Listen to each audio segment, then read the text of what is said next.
আন্তঃৰাষ্ট্ৰীয় সম্পৰ্কৰ এটা topic balance of power system বুলি কয় বা অসমীয়াত কয় ক্ষমতাৰ ভাৰসাম্য। এই বিষয়ে মই তোমালোকৰ লগত আলোচনা কৰিম। পৃথিৱীত প্ৰত্যেকখন ৰাষ্ট্ৰ বা প্ৰত্যেকখন দেশৰ কি হৈছে ইখনৰ লগত সিখনৰ লগত এটা সম্পৰ্ক আছে। সম্পৰ্ক নোহোৱাকৈ কোনো দেশে থাকিব নোৱাৰে। গতিকে ৰাজনীতি বিজ্ঞানে অধ্যয়ন কিহৰ ওপৰত কৰে যে ক্ষমতাৰ ওপৰত, যে এই দেশবিলাকৰ মাজত কেনেকুৱা ধৰণৰ সম্পৰ্ক আছে বা এই দেশবিলাকেনো কেনেকুৱা ধৰণে নিজৰ ছিকিউৰিটিটো মেইনটেইন কৰিবলৈ চেষ্টা কৰে। কাৰণ মানুহৰ প্ৰকৃতিক স্বভাৱটো কেনেকুৱা যে মানুহক চব বস্তু নিজকে লাগে, মই যিমানখিনি পাৰোঁ মোক লাগে। XYZ যোনেই নহওক প্ৰত্যেকে নিজৰ কাৰণে বস্তু এটা গোটাবৰ কাৰণে চেষ্টা কৰে। ঠিক সেইদৰে প্ৰত্যেকখন ৰাষ্ট্ৰই কি কৰে, তেওঁলোকৰ নিজৰ নিজৰ কিছুমান দাবী থাকে, নিজৰ নিজৰ কিছুমান স্বাৰ্থ থাকে, জাতীয় স্বাৰ্থ থাকে, নিজৰ নিজৰ কিছুমান নেশ্যনেল পাৱাৰ থাকে। এইবিলাক বৃদ্ধি কৰিবলৈ যাওঁতে তেওঁলোকৰ বহুত সময়ত কি হয়, আন এখন দেশ বা প্ৰতিবাসী দেশ বা ওচৰত থকা এখন দেশৰ লগত এটা সংঘৰ্ষ বা এটা কনফ্লিক্টলৈ অহাৰ তেওঁলোকৰ কোনোবা এটা চান্স থাকে। গতিকে এনে স্থলত বা এনে ক্ষেত্ৰত কি হয়, সংঘৰ্ষ হোৱাৰ এটা সম্ভাৱনা থাকে। গতিকে আমি প্ৰথম মহাসমৰ বা দ্বিতীয় মহাসমৰ আমি অলৰেডি পাইছোঁ, ফাৰ্ষ্ট ৱৰ্ল্ড ৱাৰৰ কনচিকুৱেঞ্চেছখিনি আমি দেখিছোঁ, ছেকেণ্ড ৱৰ্ল্ড ৱাৰৰ কনচিকুৱেঞ্চেছখিনি আমি দেখিছোঁ। গতিকে এই ৱৰ্ল্ড ৱাৰৰ পিছত আমি কি কৰিলোঁ, কিছুমান আন্তঃৰাষ্ট্ৰীয় সংগঠন ইণ্টাৰনেশ্যনেল অৰ্গেনাইজেশ্যনছ আমি গঠন কৰিছিলোঁ। আৰু এই ইণ্টাৰনেশ্যনেল অৰ্গেনাইজেশ্যন যেনেকৈ league of nations, United nations organisations, এইবিলাকে কি কৰিছিলে, গোটেই পৃথিৱীত শান্তি স্থাপন কৰাৰ দায়িত্বটো লৈ লৈছিলে। কাৰণ আমি প্ৰথম মহাসমৰ আৰু দ্বিতীয় ছেকেণ্ড ৱৰ্ল্ড ৱাৰে কেনেকুৱা ধ্বংসলীলা পৃথিৱীত সৃষ্টি কৰিছে সেইটো এটা আভাস আমি অলৰেডি পাইছোঁ। আৰু এতিয়া নিউক্লিয়াৰ ৱেপনছ প্ৰত্যেকখন দেশতে বহুত বেছি আছে বা বহুত বেছি ইম্প্ৰুভমেণ্ট হৈছে। গতিকে এতিয়া যদি এখন তৃতীয় মহাসমৰ হ'বলৈ হয় বা থাৰ্ড ৱৰ্ল্ড ৱাৰ এখন লাগিবলৈ হয়, তেতিয়াহ'লে পৃথিৱীখন মুহূৰ্ততে ধ্বংস হৈ যাব। গতিকে এতিয়া পোষ্ট ছেকেণ্ড ৱৰ্ল্ড ৱাৰ আমাৰ কিছুমান ইণ্টাৰনেশ্যনেল অৰ্গেনাইজেশ্যনছ আছে যিবিলাকে পৃথিৱীত শান্তি স্থাপন কৰাৰ দায়িত্বটো লৈছে। কিন্তু প্ৰি ৱৰ্ল্ড ৱাৰ বা আগতে ফাৰ্ষ্ট ৱৰ্ল্ড ৱাৰৰ আগতে তেতিয়াও দেশবিলাকে কিন্তু গম পাইছিলে যে যদি দেশবিলাকৰ নিজৰ স্বাৰ্থ পূৰণ কৰিবলৈ তেওঁলোক আগবাঢ়ি যায়, গতিকে স্বাৰ্থ পূৰণ কৰিবলৈ আগবাঢ়ি কেতিয়া যাব, যেতিয়া এখন দেশৰ ক্ষমতা থাকিব। আৰু সেই ক্ষমতাটো যদি কাৰোবাৰ নাই, তেতিয়াহ'লে তেওঁলোকে সেই ক্ষমতাটো আনিবৰ কাৰণে তেওঁলোকে বিভিন্ন উপায়েৰে তেওঁলোকে চেষ্টা চলাব। আৰু এখন দেশে যেতিয়া নিজৰ ক্ষমতা বৃদ্ধি কৰিব, আশে পাশে থকা দেশবিলাক কেতিয়াও নিমাত হৈ বহি নাথাকে, তেওঁলোকেও চেষ্টা চলাব। আৰু এই চেষ্টাৰ ফলত কি হ'ব, দেশবিলাকৰ মাজত সংঘৰ্ষ হ'ব আৰু তাৰ ফলত কি হ'ব, যুদ্ধ হ'ব। গতিকে অতীজতে বা আগৰ দিনত কি ধৰণেনো পৃথিৱীত শান্তি স্থাপন কৰাৰ ব্যৱস্থা কৰিছিলে। গতিকে আমাৰ কিছুমান ব্যৱস্থা আছিলে। আজি আমি সেই ব্যৱস্থাকেইটাৰ বিষয়ে অলপমান আলোচনা কৰিম। এটা কয় ক্ষমতাৰ ভাৰসাম্য বা বেলেন্স অফ পাৱাৰ চিষ্টেম, এটা কয় সমূহীয়া নিৰাপত্তা বা কালেক্টিভ ছিকিউৰিটি। প্ৰথমতে আমি চাওঁ balance of power system. Balance মানে কি বুজায়, এটা বস্তুক এটা স্থিত অৱস্থাত ৰখা। আমি সাধাৰণতে বেলেন্স বুলি ক'লে আমাৰ মনলৈ কেনেকুৱা এটা ছবি আহে, এখন টুজু পাল্লাৰ ছবি আহে। টুজু পাল্লা আমি সকলোৱে দেখিছোঁ। আমি যেতিয়া বজাৰ কৰিবলৈ যাওঁ, সেই দোকান যি বস্তুৱে নিকিনো, লাগিলে ফ্ৰুটছেই কিনো, ফল মূলেই কিনো বা আমি আলু পাচলিয়ে কিনো, আলু পাচলিয়ে কিয় নিকিনো, এজন মানুহে কি কৰে, এখন টুজু পাল্লা ধৰি থাকে আৰু দুফালে তেওঁ টুজু পাল্লাৰ দুখন প্লেট থাকে, এফালে তেওঁ ৱেইট দিয়ে আৰু এফালে তুমি কিমান কিলোগ্ৰামৰ বস্তু কিনিবা সেইটো দিয়ে। যেতিয়া এফালে ওজনটো বেছি হয় তেতিয়া বেলেঞ্চটো কি হয়, ওপৰতল হয়। তেতিয়া তেওঁ বস্তুখিনি কমাই দিয়ে যাতে সেই বেলেঞ্চ ৱেইং স্কেলৰ সেই ৱেইটকেইটাৰ লগত সেই বেলেঞ্চটো মিলে। গতিকে তেনেকৈ বেলেঞ্চ ৰাখে। পৃথিৱীখনৰ আমি ৰাষ্ট্ৰৰ বিষয়ে আলোচনা কৰিছোঁ। ৰাষ্ট্ৰকটো আমি এটা টুজু পাল্লাত উঠাব নোৱাৰোঁ, কিন্তু আমি এটা ছিষ্টেমত তাক আমি চলি থাকোঁ। প্ৰত্যেকটা ষ্টেটৰ ইখনৰ লগত সিখনৰ এটা সম্পৰ্ক আমি আনিবলৈ চেষ্টা কৰোঁ বা সম্পৰ্ক আমি ৰাখিবলৈ চেষ্টা কৰোঁ। আৰু যদি সেই সম্পৰ্কটো বা সেই ষ্টেটখন যিটো দিশত বা যিটো পেৰিফেৰিত ঘূৰি আছে তাতকৈ যদি অকণমানো ইফাল সিফাল হয়, তেতিয়াহ'লে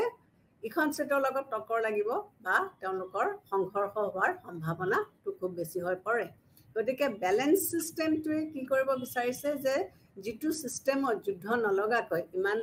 বস্তু এটা চলি আহিছে বা এটা ছিষ্টেম চলি আহিছে, সেই সিস্টেমটোকে তেওঁলোকে তেনেকৈ ৰাখিবৰ কাৰণে চেষ্টা কৰি আহিছে গতিকে বেলেন্স অফ পাৱাৰ সিস্টেম বুলিলে কি বুজিছো আমি যে প্ৰত্যেকখন ষ্টেটে নিজৰ ক্ষমতা বৃদ্ধি কৰিবৰ কাৰণে যিবিলাক প্ৰক্ৰিয়া গ্ৰহণ কৰে সেই প্ৰক্ৰিয়াবিলাক প্ৰত্যেকখন ষ্টেটেটো কৰিব এখনৰ ওপৰতো অকলে এৰি নিদিয়ে এখন শক্তিশালী হৈ যাব আৰু বাকীখিনি দুখীয়া হৈ থাকিব সেইটোতো হ'ব নোৱাৰে গতিকে তেওঁলোকে কিছুমান মেজাৰ্ছ কিছুমান ষ্টেপছ তেওঁলোকে লয় গতিকে সেই মেজাৰ্ছটো বা সেই ষ্টেপছটোক তেওঁলোকে তেনেকৈ ৰাখিবৰ কাৰণে চেষ্টা কৰে কিন্তু এইটো নুবুজায় যে বেলেন্স অফ পাৱাৰ সিস্টেমটো থকাৰ কাৰণে যে আগৰ দিনত কোনো ধৰণৰ যুদ্ধ বিগ্ৰহ লগা নাছিলে সেইটো নহয় যুদ্ধ বিগ্ৰহ সেই সময়তো লাগিছিলে বা এতিয়াও যুদ্ধ বিগ্ৰহ ইণ্টাৰনেশ্যনেল অৰ্গেনাইজেশ্যনছবোৰ থকাৰ সত্ত্বেও আমি ক'ব নোৱাৰোঁ যে একেবাৰে কোনো ধৰণৰ যুদ্ধ লগাই নাই ইউক্ৰেইনৰ কথাকে আমি এতিয়া দেখিবলৈ পাইছোঁ বা আমি ক'ব পাৰোঁ যে ইমানখিনি ষ্ট্ৰং ইণ্টাৰনেশ্যনেল অৰ্গেনাইজেশ্যন থকাৰ উপৰিও বা ইমান ষ্ট্ৰং পাব্লিক অপিনিয়ন থকা সত্ত্বেও কিন্তু আমাৰ কি হৈছে সংঘৰ্ষ বা ক্লাছবিলাক এতিয়াও চলি আছে তথাপিও এইটো এটা প্ৰচেষ্টা যিটোৰ মাধ্যমেৰে আমি কেনেকৈ পৃথিৱীত সংঘৰ্ষ নোহোৱাকৈ বা বেলেন্স চিষ্টেমটো মেইনটেইন কৰি বা ভাৰসাম্যটো ৰক্ষা কৰি আমি পৃথিৱীখনত শান্তি স্থাপন কৰিব পাৰোঁ গতিকে পালমাৰ আৰু পাৰ্কিনছে বেলেন্স অফ পাৱাৰ চিষ্টেমৰ কেইটামান বৈশিষ্ট্যৰ কথা কৈছে যে এই বেছিক ফিচাৰ্ছ বা স্পেচিয়েল ফিচাৰ্ছখিনি কি কিনো প্ৰথমতে হৈছে কি যে ভাৰসাম্য বুলি ক'লে তেওঁ কি কৈছে যে এটা স্থিতি অৱস্থাক বুজাইছে কিন্তু ভাৰসাম্য সদায় একেদৰে নাথাকে ই কিন্তু পৰিৱৰ্তনশীল আজি যিটো ভাৰসাম্য আছে কাইলৈ সেইটো ভাৰসাম্য হৈ নাথাকিবও পাৰে আজি মই যাৰ লগত সম্পৰ্ক যোনখন ষ্টেটৰ লগত সম্পৰ্ক স্থাপন কৰিছোঁ আজি মই সেইটো কৰাৰ কাৰণে মই কি কৰিব পাৰিছোঁ বেলেন্সটো মেইনটেইন কৰিব পাৰিছোঁ কাইলৈ কিন্তু সেইখন ষ্টেটৰ লগত সম্পৰ্ক ৰাখিলে মোৰ হয়তো নিজৰ দেশৰ স্বাৰ্থৰ হানি হ'ব তেতিয়াহ'লে মই হয়তো সেই বেলেন্সিং চিষ্টেমটোৰ পৰা মই ওলাই আহিব লাগিব বা মই অন্যৰ লগত কৰিলে মোৰ সুবিধা হ'ব গতিকে মই তেতিয়া অন্যৰ লগত সম্পৰ্ক কৰিম গতিকে বেলেন্স অফ পাৱাৰ চিষ্টেমত ষ্টেবল বুলি আমি ক'ব নোৱাৰোঁ ই মানে পৰিস্থিতি চাই ই পৰিৱৰ্তন হৈ থাকে গতিকে যদি কেতিয়াবা এখন দেশৰ ৰাজনৈতিক পৰিৱৰ্তন আহিছে বা গভৰ্নিং চিষ্টেমত এটা পৰিৱৰ্তন আহিছে তেতিয়াহ'লে সেই ষ্টেটখনে কোনখন দেশৰ লগত সম্পৰ্ক ৰাখিব বা কোনখন দেশৰ লগত বেলেন্স ৰাখিলে তাৰ সুবিধা হ'ব সেইমতে ভিত্তি কৰি বা সেইটোৰ ওপৰত ভিত্তি কৰি পেলাই তেওঁ বেলেন্স চিষ্টেমটো আগবঢ়াই নিব দ্বিতীয়তে ভাৰসাম্যক আমি ঈশ্বৰৰ দান বুলি ক'লে নহ'ব প্ৰত্যেকখন দেশেই নিজৰ নিজৰ নিডছবোৰ কি সেইবোৰ তেওঁলোকে আগতে বাছি ল'ব লাগিব তাৰপিছত তেওঁলোকে কোনটো প্ৰটেকশ্যন দিব বিচাৰিছে সাৰ্বভৌমত্বক তেওঁলোকে প্ৰটেকশ্যন দিব তেওঁলোকে আৰ্থিক ফালে উন্নতি কৰা তেওঁলোকে চেষ্টা কৰিব বা তেওঁলোকে উদ্যোগীকৰণৰ কথা ভাবিব এইটো তেওঁলোকে নিজে স্থিৰ কৰি ল'ব লাগিব আৰু সেই স্থিৰ কৰি লোৱাৰ পিছত তেওঁলোকে সম্পৰ্কটো যুদ্ধৰ ফাললৈ নিব নে তেওঁলোকে শান্তিপ্ৰিয়ভাৱে আগবাঢ়ি যাব সেইটো তেওঁলোকে আগতে নিৰ্ণয় কৰি ল'ব লাগিব গতিকে বেলেন্স অফ পাৱাৰ চিষ্টেমটো আমাক ভগৱানে দিছে এই বুলি ক'লে কিন্তু একেবাৰে নহ'ব গতিকে প্ৰত্যেক ৰাষ্ট্ৰই কেতিয়াবা যুদ্ধত অংশগ্ৰহণ কৰিবলগীয়াও হ'ব পাৰে নিজৰ ভাৰসাম্য ৰক্ষা কৰিবৰ কাৰণে বা কেতিয়াবা তেওঁলোকে যুদ্ধত অংশগ্ৰহণ নকৰিবও পাৰে কাৰণ প্ৰত্যেকখন ৰাষ্ট্ৰৰ নিজৰ নিজৰ কিছুমান নিডছ এণ্ড এম্বিশ্যনছ আছে নেশ্যনেল ইণ্টাৰেষ্ট আছে জাতীয় স্বাৰ্থ আছে নেশ্যনেল পাৱাৰ কথা আছে গতিকে এইখিনি তেওঁলোকে অটুট ৰাখিব পাৰিব লাগিব বেলেন্স অফ পাৱাৰ চিষ্টেমে যদিও স্থিতি অৱস্থা ৰক্ষা কৰাৰ ওপৰত বহুত গুৰুত্ব দিয়ে কিন্তু এই ধাৰণা গতিশীল বুলি আমি ক'ব লাগিব গতিকে তেওঁলোকে বিচাৰিছে যে আমি বেলেন্স অফ পাৱাৰ চিষ্টেমটো আমি ৰক্ষা কৰিবলৈ চেষ্টা কৰোঁ কিন্তু পৰিস্থিতি আৰু পৰিৱেশ চাই এইটো চিষ্টেম হয়তো সদায় একেধৰণে নাথাকিবও পাৰে ইয়াৰ পৰিৱৰ্তন বা ইয়াৰ চেঞ্জ হ'ব পাৰে ক্ষমতাৰ ভাৰসাম্য প্ৰতিষ্ঠিত হৈছে নে নাই এইটো আমি বিচাৰ কৰাও প্ৰয়োজন যে আমি সঁচাকৈ ৰক্ষা কৰিব পাৰিছোঁ নে নাই প্ৰকৃততে আমি কি দেখিবলৈ পাইছোঁ যে ভাৰসাম্য অৱস্থা বুজাওঁতে কেতিয়াবা এক্সেক্টলি কিনো আমি বুজাব বিচাৰিছোঁ সেইটো আমি কেনেকৈ আনিব বিচাৰিছোঁ বা কেনেকৈ তাক বুজাব বিচাৰিছোঁ সেইটো আমি চাব লাগিব গতিকে এইটো এটা গতিশীল প্ৰক্ৰিয়া এই গতিশীল প্ৰক্ৰিয়াটোক আমি কি কৰিব নোৱাৰোঁ ইয়াক আমি এটা স্তৰতে আমি ৰাখিব নোৱাৰোঁ কাৰণ এখন মানুহৰ যেনেকৈ নিডছ এছপিৰেশ্যনছ এইবিলাক বদলি হৈ থাকে ঠিক সেইদৰে তেনেকৈ মানুহৰ ষ্টেট এখনৰো নিডছবিলাক সময় সাপেক্ষে বেলেগ হৈ থাকে বিভিন্ন ধৰণৰ কাৰণত তেওঁলোকৰ নিডছবোৰ বদলি হৈ যাব পাৰে আৰু সেই নিডছবিলাকৰ লগত সামঞ্জস্যতা ৰাখি পেলাই তেওঁলোকে ষ্টেটত শান্তি স্থাপন কৰিবৰ কাৰণে চেষ্টা কৰিব আৰু সেই শান্তি স্থাপন কৰিবলৈ যাওঁতে ভাৰসাম্য কেনেকৈ তেওঁলোকে ৰাখিব সেইটো নিজৰ ষ্টেটবিলাকে নিজে নিজে বা দেশবিলাকে নিজে নিজে নিৰ্ধাৰিত কৰি ল'ব। তাৰ উপৰি ক্ষমতাৰ ভাৰসাম্য বিষয়টো বাস্তৱ আৰু ব্যক্তিকেন্দ্ৰিক এই দুটা দিশৰ পৰা বিবেচনা কৰিব পাৰি। বাস্তৱ আৰু ব্যক্তিকেন্দ্ৰিক। ব্যক্তিকেন্দ্ৰিক এইকাৰণে যে যিজন নেতাই প্ৰশাসনৰ মুৰব্বীত থাকিব তেওঁ কি বিচাৰিছে, তেওঁ যি ধৰণে বিচাৰিছে তেওঁ দেশখনক সেই ধৰণে তেওঁ মোল্ড কৰি তেওঁ শ্বেপ দি পেলাই তেওঁ আগুৱাই লৈ যাব। গতিকে যেতিয়া কি হয় দুটা সমান শক্তিশালী গোট থাকে, এই শক্তিশালী গোটকেইটাক আমি কি কৰিব পাৰোঁ, তেতিয়া তেওঁলোকৰ মাজত ভাৰসাম্যতাটো থাকে বা তেওঁলোকে ৰক্ষা কৰিব পাৰে, কাৰণ দুইটা গোটেই সমান। ভাৰসাম্যতাটো কেতিয়া হেৰাব, যেতিয়া বা হেৰুৱাৰ সম্ভাৱনা থাকে যেতিয়া এটা গ্ৰুপ বেছি শক্তিশালী হয় আৰু এটা গ্ৰুপ দুৰ্বল হয়। দুৰ্বল গ্ৰুপটোৰ ওপৰত শক্তিশালী গ্ৰুপটোৱে সদায় প্ৰভাৱ বিস্তাৰ কৰিব পাৰে বা তেওঁলোকক শ্বেপ বা মোল্ড কৰিব পাৰে। গতিকে ভাৰসাম্যটো কেতিয়া থাকিব, যেতিয়া দুখন ষ্টেট সমান হ'ব। তাৰোপৰি ৰাজনৈতিক, সামাজিক, ভৌগোলিক আৰু অন্যান্য যিবিলাক উপাদান আছে এইবিলাক নাথাকিলে গণতান্ত্ৰিক ৰাষ্ট্ৰৰ কাৰণে ক্ষমতাৰ ভাৰসাম্য ৰখাটো সম্ভৱপৰে নহয়। গতিকে বৰ্তমান সময়ত আমি কি দেখিছোঁ, আমাৰ যিটো ৰাজনৈতিক পৰিৱেশ বা আমাৰ যিটো সামাজিক পৰিৱেশ বা আমাৰ যিটো ভৌগোলিক পৰিৱেশ এইবিলাকৰ যদি এটা অনুকূল পৰিৱেশ নাথাকে, জিঅ'গ্ৰাফিকেল কণ্ডিশ্যনটো যদি ভাল নহয় বা ৰাজনৈতিক পৰিৱেশটো যদি ভাল নহয়, তেতিয়াহ'লে কি হ'ব, আমি ক্ষমতাৰ ভাৰসাম্য ৰখাটো আমাৰ কাৰণে সম্ভৱপৰ হৈ নুঠিব। গতিকে নেতাজনৰ ওপৰত বহুতখিনি ডিপেণ্ড কৰে যে তেওঁ কি ধৰণে নেতৃত্ব দিছে। মুছলিনীৰ দিনত হওক, হিটলাৰৰ দিনত হওক, তেওঁলোকৰ কি আছিলে লক্ষ্য বা উদ্দেশ্য কি আছিলে, যে তেওঁলোকে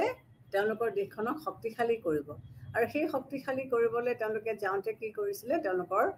যিটো নীতি, তেওঁলোকৰ যিবিলাক পলিচিজ, সেই পলিচিজবিলাক বা সেই নীতিবিলাকে যুদ্ধ বা ফাৰ্ষ্ট ৱৰ্ল্ড ৱাৰ বা ছেকেণ্ড ৱৰ্ল্ড ৱাৰৰ আৰম্ভণি বা চলাইছিলে বা আৰম্ভ কৰাৰ এটা ৰাস্তা তেওঁলোকে সুৰুঙা তেওঁলোকে দেখুৱাই দিছিলে। লাষ্টত আমি কি ক'ব পাৰোঁ, আৰু এটা বৈশিষ্ট্য যে ক্ষমতাৰ ভাৰসাম্য যিটো নীতি, সেই নীতিটোৱে সাধাৰণতে শক্তিশালী ৰাষ্ট্ৰৰ ক্ষেত্ৰতহে সীমাবদ্ধ থাকে। ক্ষমতাৰ ভাৰসাম্য বজাই ৰখাৰ উদ্দেশ্যে এখন শক্তিশালী ৰাষ্ট্ৰৰ প্ৰয়োজন। এই ৰাষ্ট্ৰই ভাৰসাম্যৰ ৰক্ষা কৰাৰ ভূমিকা গ্ৰহণ কৰিব লাগিব। যদি আমি ক্ষমতাৰ ভাৰসাম্য বজাই ৰাখিবলৈ বিচাৰিছোঁ, তেতিয়াহ'লে আমি কি কৰিব লাগিব, ষ্ট্ৰং হ'ব লাগিব। ক্ষমতাৰ ভাৰসাম্য ৰাখিবলৈ হ'লে দেশখন নিজে ষ্ট্ৰং হ'ব লাগিব। আগৰ চোৱাত ক্ষমতাৰ ভাৰসাম্য ৰখাত ইংলেণ্ডৰ কথা আমি ক'ব পাৰোঁ যে তেওঁলোকে এটা খুব গুৰুত্বপূৰ্ণ, বহুত শতিকালৈকে তেওঁলোকে এটা বহুত গুৰুত্বপূৰ্ণ ভূমিকা গ্ৰহণ কৰি আহিছিলে, কিয়নো তেওঁলোক এখন শক্তিশালী ৰাজ্য আছিলে আৰু তেওঁলোকৰ যিটো সাম্ৰাজ্য বৃদ্ধিৰ পলিচি বা উপনিৱেশ পলিচি আছিলে, এইবিলাকৰ কাৰণেও তেওঁলোকে কি কৰিছিলে, নিজকে এটা শক্তিশালী দেশ হিচাপে স্থাপন কৰিব পাৰিছিলে, এষ্টাব্লিছ কৰিব পাৰিছিলে। আৰু এওঁবিলাকে গোটেই পৃথিৱীখনৰ ওপৰতে তেওঁলোকৰ আধিপত্যতা তেওঁলোকে স্থাপন কৰি পেলাই সমাজত মানে শান্তি স্থাপন কৰাত তেওঁলোকৰ এই দেশখনৰ বহুত অৰিহণা আছিলে। গতিকে ক্ষমতাৰ ভাৰসাম্য ৰাখিবলৈ হ'লে এই বৈশিষ্ট্যকেইটা সদায় থাকিব লাগিব। নেক্সট আমি চাওঁ যে বেলেঞ্চ অফ পাৱাৰ বা ক্ষমতাৰ ভাৰসাম্যৰ কি প্ৰকাৰৰ বা কি ধৰণৰ, ভাৰসাম্যটো কেনেকুৱা হ'ব পাৰে। ভাৰসাম্য বেলেগ বেলেগ ধৰণৰ থাকিব পাৰে বা হ'ব পাৰে। প্ৰথমটো হৈছে জটিল বা সৰল। সৰল কেনেকুৱা, যেতিয়া দুখন ৰাষ্ট্ৰ বা দুটা শক্তি গোটৰ মাজত যেতিয়া ক্ষমতাৰ সম্পৰ্ক স্থাপন কৰা হয়, তেতিয়া সেইটো আমি সৰল ভাৰসাম্য ক্ষমতা বুলি আমি ক'ব পাৰোঁ। গতিকে ইয়াত বিশেষ একো নাথাকে, দুখন ষ্টেটৰ মাজত বা দুখন ৰাজ্যৰ মাজত তেওঁলোকে এটা সম্পৰ্ক স্থাপন কৰিছে আৰু দুয়োখন ষ্টেটৰ ক্ষমতা বা পাৱাৰ মোটামুটি একে ধৰণৰ। গতিকে ইয়াত কোনো জটিলতাৰ প্ৰশ্ন নুঠিছে। কিন্তু কিছুমান শক্তিশালী দেশে কি কৰিব পাৰে, তেওঁলোকে প্ৰতিযোগিতাত নামে। শক্তিশালী দেশ এখনে প্ৰতিযোগিতাত নামে, এইকাৰণে নামে যে তেওঁলোকৰ হাতত যিমানখিনি ক্ষমতা আছে তেওঁলোক তাতকৈও বেছি শক্তিশালী হ'ব বিচাৰে বা তেওঁলোক আৰু উন্নত ধৰণৰ হ'ব বিচাৰে বা আৰু ষ্ট্ৰং হ'ব তেওঁলোকে বিচাৰে। তেতিয়াই অৱস্থাটো জটিল হৈ পৰে সমানে সমানে যেতিয়া সম্পৰ্ক হ'ব তেতিয়া বস্তুটো জটিল হৈ সৰল হৈ থাকিব কিন্তু যেতিয়া এখনে আনক চেৰ পেলাই আগবাঢ়ি যাবলৈ বিচাৰে তেতিয়াই বস্তুটো জটিল হৈ পৰে দ্বিতীয় মহাযুদ্ধৰ পিছত আমি কি দেখিবলৈ পাইছিলোঁ ৰাছিয়া আৰু আমেৰিকাই এই দুটা ভাগত গোটেই পৃথিৱীখনক ভাগ কৰি পেলাইছিলে দুটা ব্লকত ভাগ হৈছিলে ৰাছিয়াৰ ব্লকত এটা কিছুমান ৰাজ্য আহিছিলে কিছুমান দেশ আহিছিলে আৰু আমেৰিকাৰ নেতৃত্বত কেপিটেলিষ্ট কাণ্ট্ৰিৰ আণ্ডাৰত কিছুমান দেশ আহিছিলে আৰু এনে পৰিস্থিতিত আমি কি কৰিব পাৰোঁ যে আমি সৰল বুলিয়ে ক'ব পাৰোঁ কাৰণ দুটা ভাগত ভাগ হৈ গ'ল পৃথিৱীখনৰ ৰাজ্যবিলাক কমিউনিষ্ট আৰু কেপিটেলিষ্ট দুটা গ্ৰুপত ভাগ হ'ল এটা নেতৃত্ব দিছিলে ৰাছিয়াই আৰু এটা নেতৃত্ব দিছিলে আমেৰিকাই কিন্তু এইবিলাকৰ এই দুটা গ্ৰুপ থাকোঁতে যেতিয়া এটা থাৰ্ড ব্যক্তি বা থাৰ্ড শক্তি মূৰ দাঙি উঠে আৰু নিজকে নিৰপেক্ষ বুলিও স্বীকৃতি দিয়ে কিন্তু অথচ ক্ষমতাৰ যিটো গেম যিটো খেল সেই খেলটোত তেওঁলোকে এটা সক্ৰিয় অংশগ্ৰহণ কৰে তেতিয়াই কিন্তু ভাৰসাম্যটো জটিল হৈ পৰে গতিকে আমি এই ক্ষেত্ৰত আমি চীন দেশৰ কথা ক'ব পাৰোঁ চীন দেশে কি কৰিছিলে তেওঁলোকে ৰাছিয়া আমেৰিকা আৰু চীন এটা ট্ৰিপাৰ্টাইট বা এটা তিনিকোণীয়া এটা পাৱাৰ গেমৰ সৃষ্টি হৈ গ'ল গতিকে চাইনাই কি কৰিবলৈ বিচাৰিছিলে এছিয়ান কাণ্ট্ৰিজবিলাকৰ ভিতৰত নিজকে এখন শক্তিশালী দেশ হিচাপে তেওঁলোকে প্ৰতিপন্ন কৰিবৰ কাৰণে তেওঁলোকে চেষ্টা কৰিলে গতিকে এইটো সৃষ্টি হোৱাৰ লগে লগে কি হ'ল এটা জটিল পৰিস্থিতিৰ সৃষ্টি হ'ল বা এটা জটিলতাই দেখা দিলে গতিকে প্ৰথম মহাসমৰৰ পিছত আগতে কি হৈছিলে ইংলেণ্ড ৰাছিয়া আৰু ফ্ৰান্সৰ মাজত এটা কণ্ট্ৰেক্ট এগ্ৰিমেণ্ট হৈছিলে যিটো আমি ট্ৰিপল এণ্টিটি বুলি কওঁ আৰু জাৰ্মানী অষ্ট্ৰিয়া আৰু ইটালীৰ মাজত এটা ট্ৰিপল এলায়েন্সৰ সৃষ্টি হৈছিলে গতিকে এইবিলাকক এই ধৰণেৰে আমি পৃথিৱীখনক গ্ৰুপ বা ভাগ কৰি পেলাই আমি ভাৰসাম্য ৰখাৰ কাৰণে ৰাজনৈতিক নেতাসকলে চেষ্টা কৰিছিলে আকৌ ভৌগোলিক দিশৰ পৰা যদি আমি চাওঁ তেতিয়াহ'লে আমি ভাৰসাম্যক আকৌ বেলেগ বেলেগ ভাগত ভাগ কৰিব পাৰিম এটা হৈছে স্থানীয় ভাৰসাম্য বা লোকেল ভাৰসাম্য এটা হৈছে আঞ্চলিক ভাৰসাম্য বা ৰিজিয়নেল ভাৰসাম্য এটা হৈছে কণ্টিনেণ্টেল বা মহাদেশীয় ভাৰসাম্য আৰু চতুৰ্থতে হৈছে বিশ্বব্যাপী বা ৱৰ্ল্ড ৱাইড ভাৰসাম্য গতিকে ভাৰসাম্যক আমি এই চাৰিটা ভাগত ভাগ কৰিব পাৰোঁ গতিকে আমি কি পালোঁ স্থানীয় আৰু আঞ্চলিক মহাদেশীয় আৰু বিশ্বব্যাপী এই চাৰিটা ভাগত আমি ক্ষমতাৰ ভাৰসাম্যক ভাগ কৰি পেলাব পাৰোঁ এই ভাগত আমি কি দেখিবলৈ পাইছোঁ যে যেতিয়া প্ৰতিবেশী দুই ৰাষ্ট্ৰৰ মাজত কাৰ্যকৰী হয় ক্ষমতা কাৰ্যকৰী কৰা হয় তেতিয়া ইয়াক আমি কি বুলি কওঁ যে লোকেল যেনেকৈ ইণ্ডিয়া আৰু পাকিস্তানৰ মাজত যি ক্ষমতাৰ ভাৰসাম্য ৰখাৰ চেষ্টা কৰা হৈছে এইটোক আমি লোকেল হিচাপে আমি ক'ব পাৰোঁ আঞ্চলিক বুলি আমি কেতিয়া ক'ম যেতিয়া অঞ্চলক লৈ পেলাই ভাৰসাম্যৰ সৃষ্টি কৰা হয় দুটা অঞ্চলক লৈ পেলাই যেতিয়া ভাৰসাম্যৰ সৃষ্টি কৰা হয় তেতিয়া আমি ক'ম যেনেকৈ ধৰা দক্ষিণ আৰু দক্ষিণ পূব এছিয়া ইণ্ডোনেছিয়া মধ্যপ্ৰাচ্য এইবিলাকৰ মাজত যিবিলাক ভাৰসাম্যৰ সৃষ্টি হৈছিলে এইবিলাকক আমি আঞ্চলিক বা ৰিজনেল লেভেলত ভাৰসাম্যতাৰ সৃষ্টি হোৱা বুলি আমি ক'ব পাৰিম ঠিক সেইদৰে নেটো চেটো এইবিলাককো আমি এনেকৈ আমি ক'ব পাৰিম তাৰপিছত যেতিয়া গোটেই পৃথিৱীখনক আমি কেইবাটাও মানে ইষ্ট বা ৱেষ্ট বা আমি যেতিয়া কিছুমান আমি আঞ্চলিক আমাৰ যিটো গ্ৰুপ আছে বা আঞ্চলিক যিটো ভাৰসাম্যতা আছে এইটোক আমি তেনেকৈ চেটো নেটো বুলিও আমি ক'ব পাৰোঁ ইউৰোপৰ পূব অঞ্চলৰ সমাজতান্ত্ৰিক দেশবিলাকে আৰু পুঁজিবাদী দেশৰ মাজত যিবিলাক ভাৰসাম্যৰ সৃষ্টি কৰা হৈছে সেইবিলাকক আমি মহাদেশীয় ভাৰসাম্য বুলিও আমি ক'ব পাৰোঁ গতিকে মহাদেশীয় ভাৰসাম্য বুলি যেতিয়া ক'ম যেতিয়া দুটা বেলেগ বেলেগ ৰিজন আহি পৰে আৰু এই বেলেগ বেলেগ ৰিজনৰ মাজত যেতিয়া তেওঁলোকে গ্ৰুপিংছ হয় তেতিয়া আমি ইয়াক এই ভাৰসাম্য বুলি আমি ক'ব পাৰিম তাৰোপৰি আমি আৰু কিছুমান দেখিবলৈ কি পাইছোঁ যে আমাৰ যেতিয়া ছেকেণ্ড ৱৰ্ল্ড ৱাৰ হ'ল মহাযুদ্ধ লাগি গ'ল তেতিয়া আমি এই মহাসমৰৰ পিছত আফ্ৰিকা এছিয়া এনেকুৱা ভালেমান দেশতে স্বাধীনতা লাভ কৰে এই দেশবিলাকে সেকেন্ড ওয়াৰ্ল্ড ওয়াৰ পিছত যিবিলাক ব্ৰিটিছ সাম্ৰাজ্যৰ অধীনত আছিলে এই দেশবিলাকে ব্ৰিটিছ সাম্ৰাজ্যৰ পৰা লাহে লাহে নিজৰ স্বাধীনতা স্বীকাৰ কৰিব পাৰিলে বা নিজৰ স্বাধীনতা তেওঁলোকে লাভ কৰিব পাৰিলে তেতিয়া তেওঁলোকে কি কৰিলে এটা গোষ্ঠী নিৰপেক্ষ নীতি তেওঁলোকে মানে তেওঁলোকে ল'লে গতিকে এই গোষ্ঠী নিৰপেক্ষ নীতিটো লোৱাৰ তেওঁলোকৰ মূল লক্ষ্য বা মূল উদ্দেশ্য কি আছিলে যে তেওঁলোকে গোটেই পৃথিৱীখনতে তেওঁলোকে এটা ভাৰসাম্য দ্য ৱৰ্ল্ড ৱাইড তেওঁলোকে এটা ভাৰসাম্যৰ ব্যৱস্থা তেওঁলোকে কৰিব পাৰিছিলে গতিকে এইটো ফালৰ পৰা চালে যিসকল ৰাজ্যই বা যিসকল দেশে অংশগ্ৰহণ কৰিছে এওঁলোকক আমি কেইবাটাও ভাগত ভাগ কৰিব পাৰোঁ এটা হৈছে দ্বিকেন্দ্ৰিক বা বাইপোলাৰ যিটো আমি দেশ পৃথিৱীখনক ৰাজ্যবিলাকৰ মাজত আমি দুখন ৰাজ্যক আমি ভাগ কৰিব পাৰোঁ ট্ৰাইপোলাৰ য'ত মানে কেইবাখনো তিনিখন বা তাতোতকৈ অধিক ৰাজ্যই তাত লগ লাগি লয় আৰু মাল্টিপোলাৰ বহুত ৰাজ্য লগ লাগি পেলাই তেওঁলোকে এটা ভাৰসাম্যৰ গঠন কৰিবৰ কাৰণে চেষ্টা কৰে গতিকে এইকেইটা ধৰণেৰে এইকেইটাই হৈছে ভাৰসাম্যৰ বেলেগ বেলেগ ফৰ্মছ বা প্ৰক্ৰিয়া এতিয়া ভাৰসাম্য কিহৰ ভিত্তিত প্ৰতিষ্ঠা কৰা হয় কিবা এটাতো ব্যৱস্থা থাকিব লাগিব যে আমি ভাৰসাম্য যেতিয়া স্থাপন কৰিব বিচাৰিছোঁ কিবা এটা ফাউণ্ডেশ্যন থাকিব ঘৰ এটা সাজিবৰ কাৰণে যেনেকৈ আমি ইটা বালি গিটি দি পেলাই এটা প্ৰথমতে ফাউণ্ডেশ্যন সাজোঁ সেই ফাউণ্ডেশ্যনটোৰ ওপৰত আমি নিৰ্ভৰ কৰিব যে আমি দুতলা ঘৰ সাজিম নে আমি পাঁচতলা ঘৰ সাজিম গতিকে ক্ষমতাৰ ভাৰসাম্য গঠন কৰিবলৈ হ'লেও তেনেকৈ আমাক কেইটামান এটা ফাউণ্ডেশ্যন লাগিব গতিকে এই ফাউণ্ডেশ্যনকেইটানো কি ডাইক আৰু কুইন্সি ৰাইটছে তেওঁলোকে বেলেগ বেলেগ কথা কৈছে যে ক্ষমতাৰ ভাৰসাম্য স্থাপন কৰিবৰ কাৰণে আমাক এইকেইটা বস্তুৰ প্ৰয়োজন গতিকে ডাইকে কি কৈছে যে প্ৰথমতে তেওঁ কৈছে যে ৰাষ্ট্ৰসমূহে শান্তিপূৰ্ণ উপায়েৰে হওক নাইবা হিংসাত্মক উপায়েৰে হওক তেওঁলোকে নিজৰ নিজৰ অধিকাৰ আৰু সুযোগসমূহ স্থাপন কৰিবৰ কাৰণে চেষ্টা কৰে আগতে মই কৈছোঁ যে মানুহৰ এইটো স্বভাৱে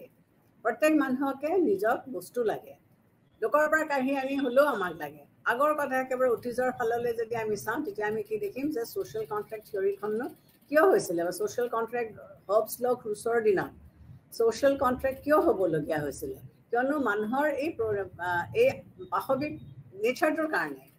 গতিকে এতিয়াও ষ্টেটবিলাকৰ সেই একেটা কথাই প্ৰত্যেকখন ষ্টেটেই নিজেই আনতকৈ চুপিৰিয়ৰ বুলি প্ৰমাণ কৰিব বিচাৰে আনতকৈ বেলেগ বুলি ক'ব বিচাৰে আনতকৈ শক্তিশালী আৰু ধনী বুলি প্ৰমাণ কৰিব বিচাৰে গতিকে এইটো কৰিবলৈ যাওঁতে কি হ'ব সংঘৰ্ষ হোৱাটো অনিবাৰ্য হ'বই নোহোৱাকৈ কোনেও ৰাখিব নোৱাৰে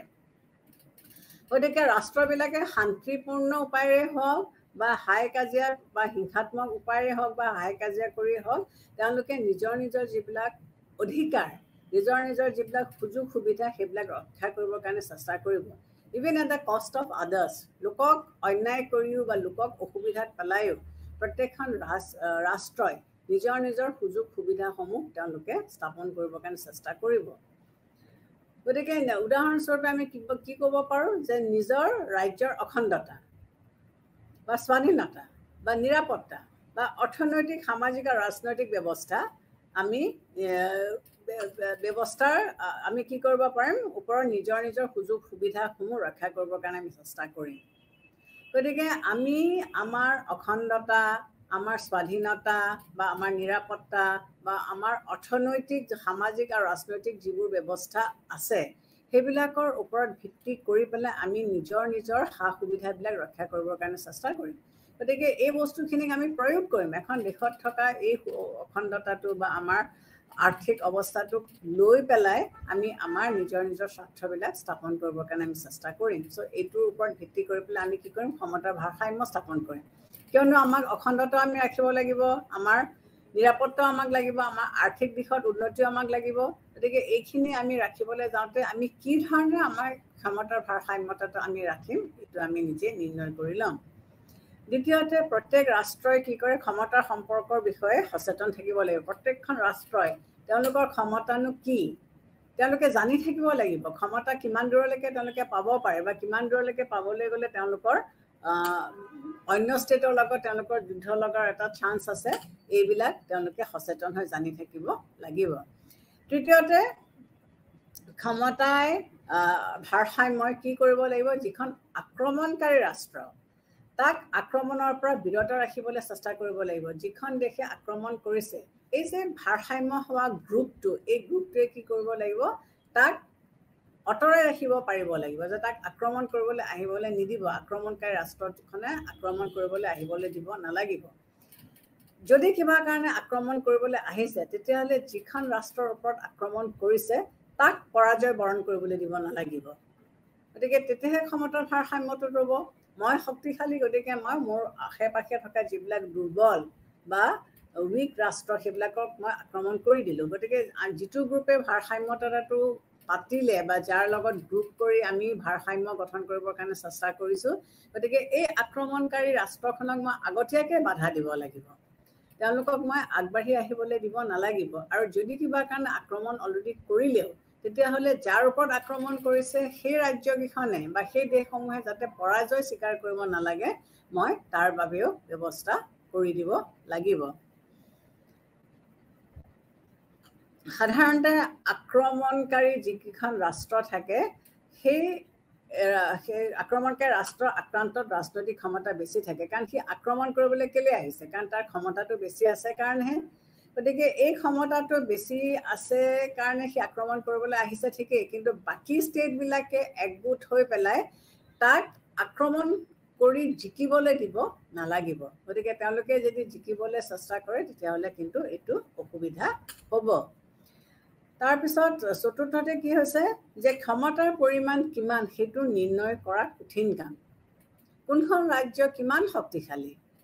কাৰ কিমান ক্ষমতা আছে সেইটো আমি কোনেও নাজানো। যেনেকৈ আমি আমাৰ নিজৰ বেংক একাউণ্ট আমি কাৰোবাক দেখুৱাই দিওঁ জানো,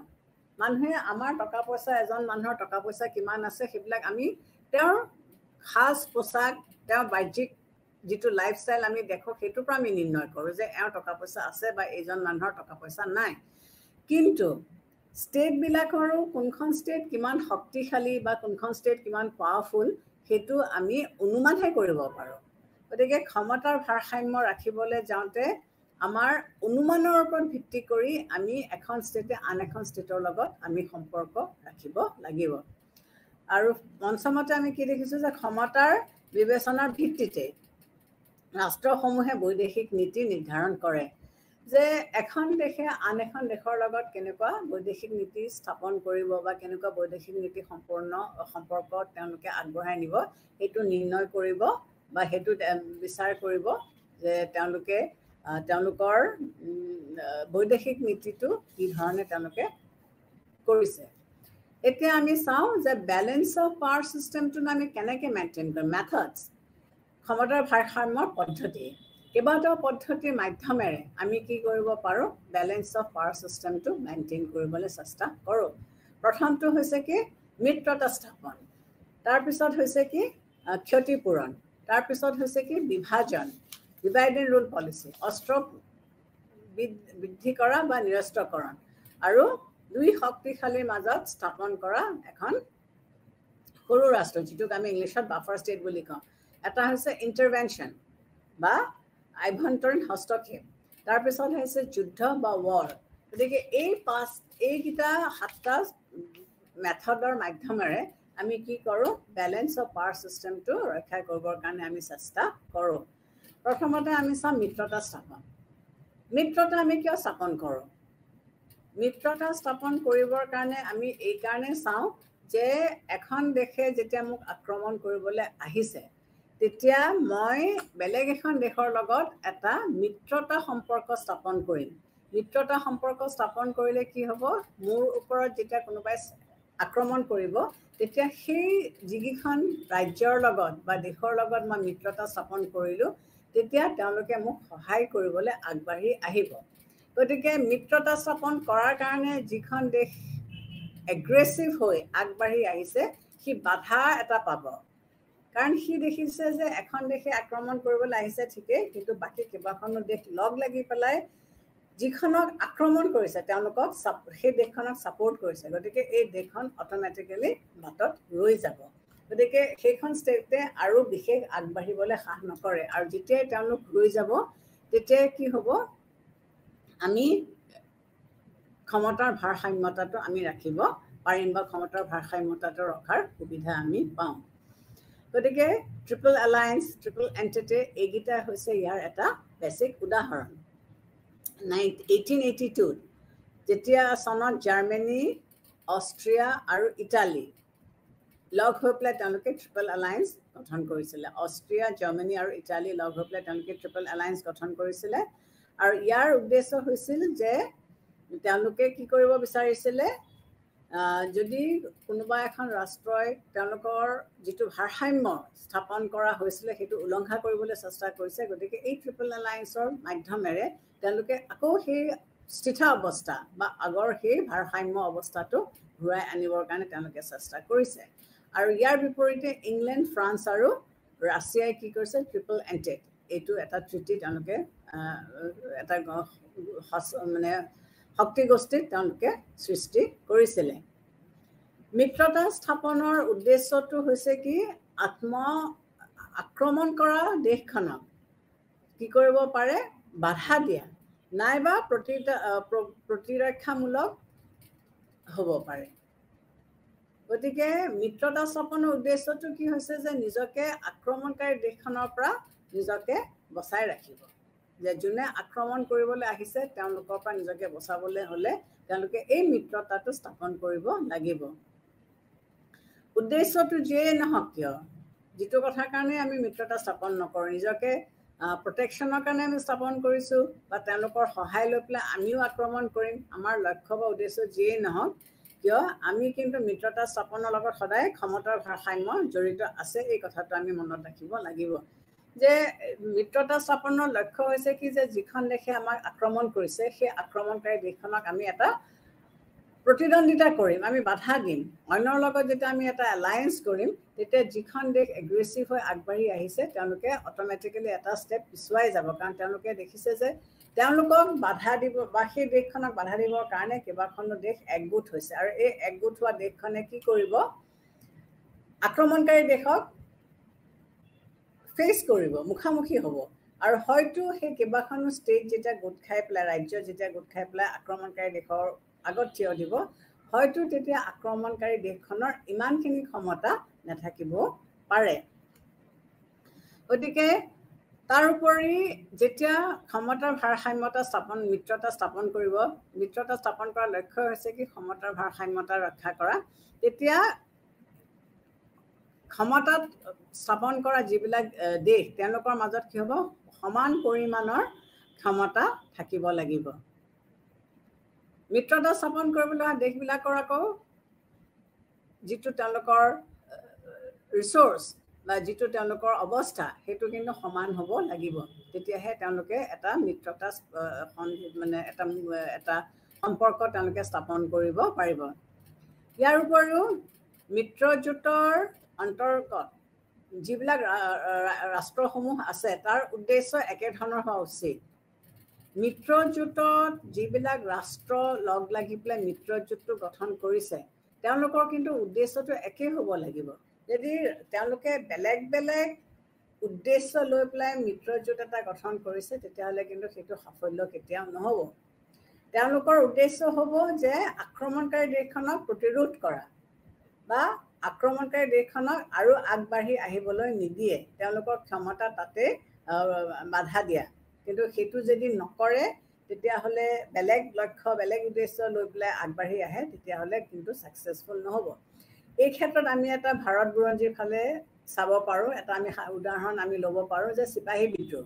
আমি সকলোৱে চিপাহী বিদ্ৰোহৰ বিষয়ে পঢ়িছোঁ চিপাহী বিদ্ৰোহনো ছাকচেছফুল হ'ল নে নহ'ল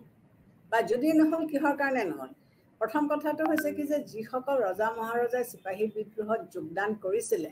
তেওঁলোকৰ কিন্তু এটা লক্ষ্য নাছিলে তেওঁলোক এটা লক্ষ্য লৈ পেলাই চিপাহী বিদ্ৰোহত আন্দোলন কৰা নাছিলে যিবিলাক ৰজা মহাৰজা আছিলে প্ৰত্যেকৰে নিজৰ নিজৰ স্বাৰ্থ নিহিত হৈ আছিলে তেওঁলোকে যদি একগোট হৈ এটা স্বাৰ্থ আগত লৈ আগবাঢ়ি আহিলহেঁতেন যে আমি ব্ৰিটিছসকলক ভাৰতৰ পৰা খেদি পঠিয়াব লাগিব ইন ডিটেইলছ হিষ্ট্ৰী ষ্টুডেণ্টক বা হিষ্ট্ৰী ষ্টুডেণ্টে বেছিকৈ জানিব আমি পলিটিকেল ছায়েন্স ভিউৰ পৰা আমি চাবলৈ গ'লে এইটোকে ক'ব পাৰিম যে চিপাহী বিদ্ৰোহত ৰজা মহাৰজাসকলে যেতিয়া জইন কৰিছিলে প্ৰত্যেকৰ এটা উমৈহতীয়া উদ্দেশ্য নাছিলে বেলেগ বেলেগ উদ্দেশ্য লৈ পেলাইহে তেওঁলোকে তাত জইন কৰিছিলে গতিকে সেইটো সিমান ছাকচেছফুল হ'ব পৰা নাছিলে ঠিক একেদৰে ক্ষমতাৰ ভাৰসাম্য ৰাখিবলৈ যাওঁতে আমি যেতিয়া মিত্ৰতা সম্পৰ্কত আমি আহিম বা আমি কোনোবা এখন দেশৰ লগত মিত্ৰতা স্থাপন কৰিবলৈ ওলাই আহিছোঁ তেতিয়াহ'লে আমাৰ কমন লক্ষ্য থাকিব লাগিব কমন উদ্দেশ্য থাকিব লাগিব যদি আমাৰ ষ্টেটবিলাকৰ উদ্দেশ্যবোৰ বেলেগ বেলেগ হয় আৰু তাত যদি আমাৰ নিজৰ জাতীয় স্বাৰ্থ উন্নতি কৰাৰ কথা আমি ভাবোঁ বা আমাৰ নিজৰ উদ্যোগ উন্নতি কৰাৰ কথা ভাবোঁ বা আমি দেশৰ বেলেগ দেশৰ পৰা আমি টকা পইচা লৈ পেলাই নিজকে আগবঢ়াই নিয়াৰ কথা ভাবোঁ আৰু যোনে আক্ৰমণ কৰিছে সেইটো পিছ পৰি যায় বা সেই গোটেই সম্পৰ্কটোৱে পিছ পৰি যায় তেতিয়াহ'লে কিন্তু আমি কেতিয়াও ছাকচেছফুল হ'ব নোৱাৰোঁ গতিকে স্পষ্টভাৱে কোৱা হৈছে যে ক্ষমতাৰ ভাৰসাম্যতাটো বজাই ৰাখিবলৈ হ'লে যিসকল ৰাজ্য মিত্ৰতা স্থাপন কৰিবলৈ আগবাঢ়ি আহিছে তেওঁলোকৰ কিন্তু একেধৰণৰ উদ্দেশ্যটোৱে হোৱা অতিপাত জৰুৰী গতিকে একেধৰণৰ উদ্দেশ্যটো নহ'লে কিন্তু তেওঁলোকে কেতিয়াও আগবাঢ়ি পেলাই ওলাই যাব নোৱাৰিব তাৰোপৰি ক্ষতিপূৰণ কম্পেনচেশ্যন মানে কি ক্ষমতাৰ ভাৰসাম্যতা ৰক্ষা কৰিবলৈ হ'লে কেতিয়াবা কি হয় ক্ষমতা বা কম্পেনচেশ্যন তেওঁলোকে দিবলগীয়া হয় গতিকে ক্ষমতা কেনেকৈ দিব আমি নতুন এলেকা যদি দখল কৰিলোঁ যদি এখন দেশে এটা নতুন এলেকা দখল কৰিলে নাইবা পুৰণা এলেকাকে তেওঁলোকে কি কৰিব ভাগ বিতৰণ কৰি পেলাই তেওঁলোকৰ নিজৰ মাজত ল'ব যাতে সেই ভাগ কৰা দেশখন এনেকুৱা ভাগত বিভক্ত হ'ব যে বাকীখন দেশৰ ক্ষমতা বেছিকৈ বাঢ়ি যাব বা বৃদ্ধি হ'ব নোৱাৰে গতিকে এই ক্ষেত্ৰত আমি পোলেণ্ডৰ কথা ক'ব পাৰোঁ পোলেণ্ডক আমি কেইবাবাৰো ভাগ কৰা হৈছিলে গতিকে এই ধৰণেৰে আমি কি দেখিবলৈ পাইছোঁ যে ৰাছিয়া অষ্ট্ৰিয়া আৰু প্ৰাছিয়াৰ মাজত পোলেণ্ডক আমি 1772 1793 আৰু 1795 এই তিনিবাৰ আমি পোলেণ্ডক আকৌ ভাগ কৰিছোঁ এই তিনিখনক পোলেণ্ডক এই তিনিখন ৰাষ্ট্ৰই তেওঁলোকৰ নিজৰ মাজত এনেকুৱা ধৰণকৈ ভাগ কৰি লৈছে যাৰ ফলত কি হৈছে কোনো এখন দেশৰ ক্ষমতা বিশেষভাৱে বৃদ্ধি হ'ব পৰা নাই বা বিশেষভাৱে আগবাঢ়ি যাব পৰা নাই গতিকে এইবিলাকৰ মাধ্যমেৰে আমি কি কৰিছোঁ আমি ক্ষমতাৰ ভাৰসাম্যতাটো আমি ৰক্ষা কৰিবৰ কাৰণে আমি চেষ্টা কৰিছোঁ 19বিংশ শতিকাৰ শেষ আৰু 20 শতিকাৰ আগভাগত আমাৰ যিবিলাক সাম্ৰাজ্যবাদী শক্তিশালী দেশসমূহ আছিলে বা শক্তিসমূহ আছিলে তেওঁলোকৰ মাজতো আলোচনাৰ জৰিয়তে এছিয়া আৰু আফ্ৰিকাৰ বিভিন্ন অঞ্চলৰ প্ৰভাৱ আৰু ইটালীয়ে ক্ষমতাৰ ভাৰসাম্য ৰক্ষা কৰাৰ কাৰণে তেওঁলোকে চেষ্টা কৰিছিলে গতিকে এই ধৰণে আমি ক্ষমতাৰ ভাৰসাম্যতা আমি ৰক্ষা কৰিবৰ কাৰণে চেষ্টা কৰিছিলোঁ তাৰপিছতে আহিলে ডিভাইড এণ্ড ৰুল পলিচি বিভাজনৰ শাসন গতিকে আন এটা পদ্ধতি হৈছে যে আমি বিভাজন আৰু শাসন কৰা নীতি প্ৰয়োগ কৰিব লাগিব যিবিলাক কলনিয়েল কাণ্ট্ৰিজ সাম্ৰাজ্যবাদী শক্তি আছিলে সেইবিলাকে সাধাৰণতে দেখিবলৈ কি পাওঁ আমি যে তেওঁলোকে এই নীতিটো ফ'ল' কৰিছিলে বা এই নীতি নিৰ্ধাৰণ কৰিছিলে ব্ৰিটিছ চৰকাৰে যেতিয়া ভাৰতবৰ্ষক শাসন কৰিছিলে তেওঁলোকে এই নীতিটো খুব প্ৰয়োগ কৰিছিলে তেওঁলোকে হিন্দু আৰু মুছলিমসকলৰ মাজত তেওঁলোকে কি কৰিছিলে এটা বিভাজনৰ সৃষ্টি কৰিছিলে আৰু এই বিভাজনৰ সৃষ্টিৰ ফলতে তেওঁলোকে বহুকাল ধৰি ইয়াত প্ৰশাসন তেওঁলোকে চলাই নিব পাৰিছিলে প্ৰাচীন কালতো আমি কি দেখিছোঁ যে ৰোমানসকলেও এই নীতিবিলাক প্ৰয়োগ কৰিছিলে আৰু এতিয়াও আন্তৰ্জাতিক বিষয়তো এই নীতিটো গ্ৰহণ কৰা আমি বহুত ক্ষেত্ৰত দেখিবলৈ পাওঁ আমাৰ যিটো সপ্তদশ শতিকা সেই সময়ত কি হৈছিলে জাৰ্মানী কি কৰিছিল জাৰ্মানী খণ্ড বিখণ্ড কৰা হৈছিলে কৰি দুৰ্বল কৰিবলৈ চেষ্টা কৰিছিলে কোনে কৰিছিলে ফ্ৰান্সে চেষ্টা কৰিছিলে গতিকে এই খণ্ড বিখণ্ড ডিভাইড এণ্ড ৰুল পলিচিটো ফ্ৰান্সে এইকাৰণে লৈছিলে যে জাৰ্মানীৰ যিটো দপদপনি আছিলে গতিকে এই জাৰ্মান হিটলাৰৰ আণ্ডাৰত যিটো দপদপনি তেওঁলোকে কৰি আহিছিলে সেইটোৱে হয়তো গোটেই পৃথিৱীত second world war first world war সৃষ্টি কৰিছিলে গতিকে ইয়াক নাইকিয়া কৰিবৰ কাৰণে হয়তো এই ব্যৱস্থা গ্ৰহণ কৰা হৈছিলে দ্বিতীয় মহাসমৰৰ পিছত আমি কি দেখিবলৈ পাইছোঁ আমেৰিকা যুক্তৰাষ্ট্ৰ ৰাছিয়া আৰু পূব ইউৰোপ এই দেশসমূহৰ মাজতো বিভাজনৰ সৃষ্টি কৰি নিজৰ নিজৰ অনুকূল ক্ষমতাৰ ভাৰসাম্য ৰক্ষাৰ নীতি তেওঁলোকে মানি লৈছিলে বা অৱলম্বন কৰিছিলে তাৰপিছতে আৰ্মামেণ্টছ এণ্ড ডিজআৰ্মামেণ্ট, অস্ত্ৰ পাতি বৃদ্ধি আৰু নিৰস্ত্ৰীকৰণ। অস্ত্ৰ পাতি বৃদ্ধিয়ে কি কৰে, এখন দেশে